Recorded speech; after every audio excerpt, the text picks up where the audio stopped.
people here who are available to answer questions for the press conference. We have Attorney Robert Boyle, who is a defense lawyer. I'm sorry, Robert Boyle. I'm Daniel Myers. Daniel Myers. Bill Newman from the ACLU. Pat Lavasser. Elizabeth Fink, David Potts of the Economics Department, Lisa Henderson of the Communication Department, Sarah Lennox of Social Thought and Political Economy Concentration, and I'm Dan Clausen from the Sociology Department. You can ask any of us questions, but we like to share questions among us, and there may be members of Who's the main organizer? The main organizer is the library. Amongst your group, there is no main organizer.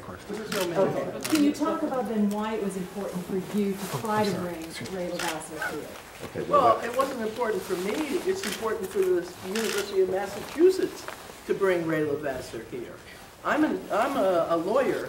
It's important for me to have everybody to speak. That's what the First Amendment is about. And you know, it's really an interesting experience to come back here. 20 years ago I came to this community. Beginning in June of 1987 was our first appearance in Springfield. And at that time, we were surrounded by United States Marshals. Springfield was shut down every time the defendants had to be transported to the courthouse from Hartford, which is where they were held. And there was this enormous thing that these people were animals, that they were crazy. And we were here from June of 1987 until the verdict came out at the end of November of 1989. And in that period, what happened, people understood that these people were human beings, that they made choices, which they were both paying for and not paying for, that this was part of the American experience. The whole concept of that these people were crazy and they were going to do it went away, because every day everybody got to go to the trial and see what was really happening.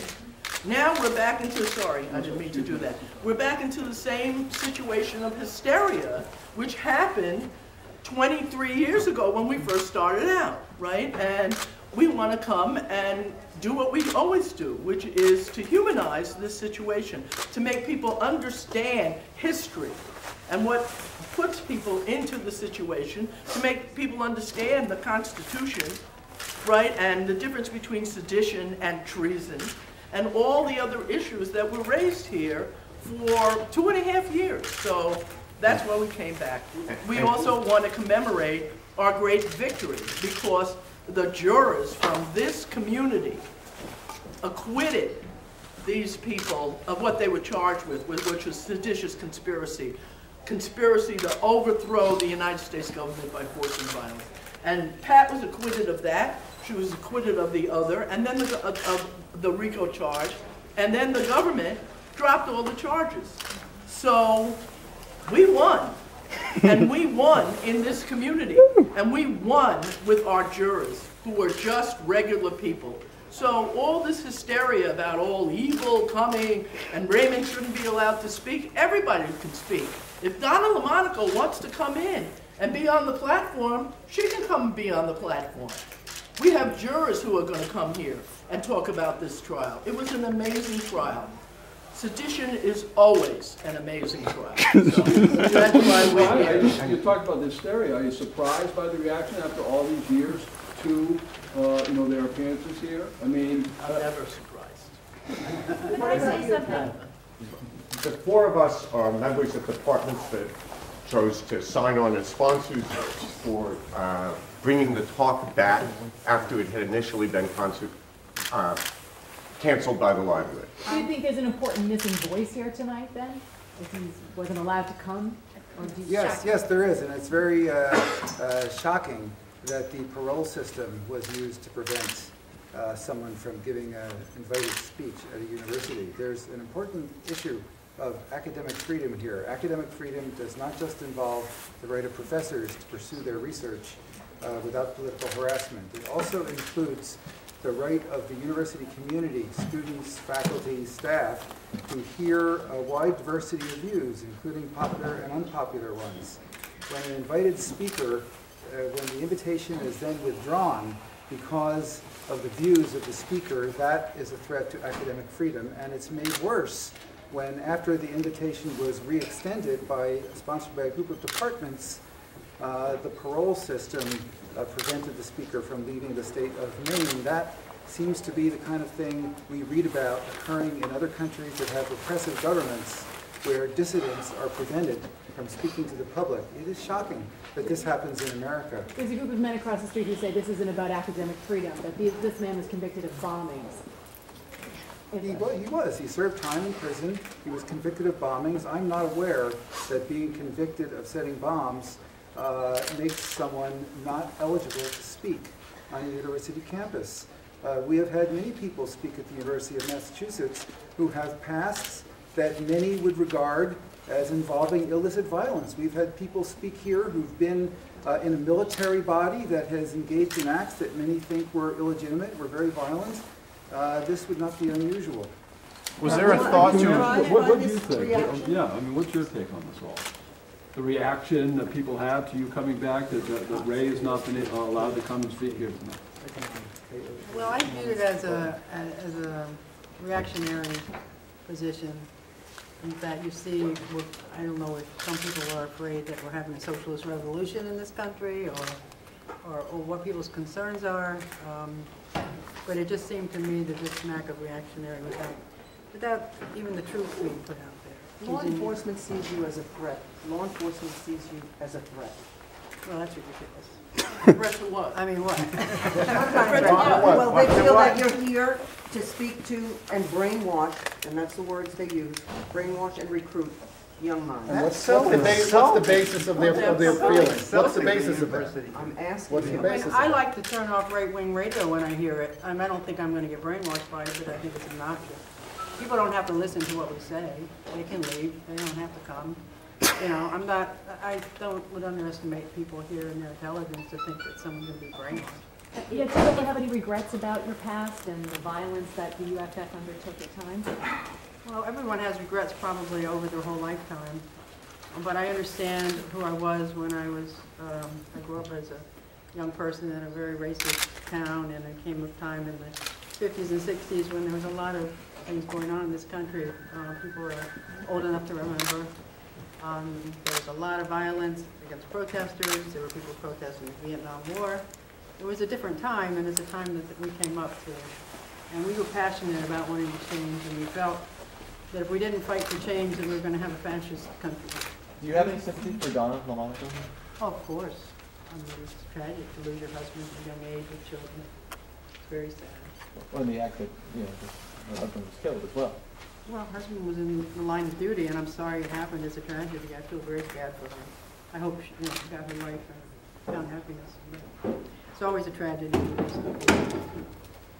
If I could say something, since Sarah Lennox from the Social and Political Economy Program. First of all, let me say that this whole event takes place in a series of events that have been going on for 3 years or so, sponsored by the library, to look at social change. And the director of the library, Rob Cox, has brought many famous people, including Todd Gitlin, including Tom Hayden. He was so harassed on this occasion that was the reason the invitation was withdrawn. So, an alum of my program came to me and said, someone has just been disinvited because there has been so much pressure from outside. And I said, this is a university, that is not acceptable, that cannot happen. And the faculty here with me are responding to that. This is a university. I read the Bill of Rights last night. It doesn't say freedom is a bridge because of this. It says freedom of speech cannot be a bridge. That's the principle we stand on. That's the principle the university stands on. We stand on free inquiry, and that's the purpose of having this panel tonight, is to learn something from it. And that's been the purpose of Rob Cox's panel all along. So the faculty who gather here, many large departments are represented in the sponsors. These departments were polled.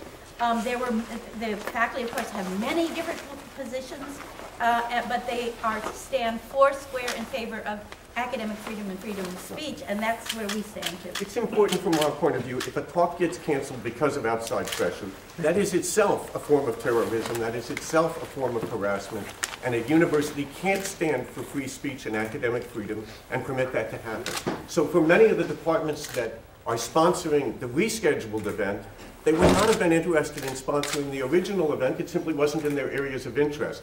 But they were committed that a university has to stand for free speech and has to be prepared to defend it under any circumstances. And this was such an occasion, and therefore a variety of departments stepped up. How is stifling free speech a form of terrorism? And I ask you in all seriousness. Well, if we were to live in a country where people can only speak when they have the approval of people in power, then we are a long ways on the way to a totalitarian society. And if outside pressure from groups, and if the harassment of the person who has scheduled the talk prevents it from happening, that is a form of terrorism and coercion. And from our point of view, it's important that that not be allowed to triumph, and that the university stand for the principles for which it was founded and for which universities everywhere stand, and that is to offer a forum for a variety of different views and to challenge people's thinking. Were members of law enforcement or the prosecution asked to speak here tonight, or? I believe they were. They were offered a forum. Did they refuse? I don't know the response, but I never received any information that they accepted. But I do understand, my understanding is that in fact the library did invite the prosecution.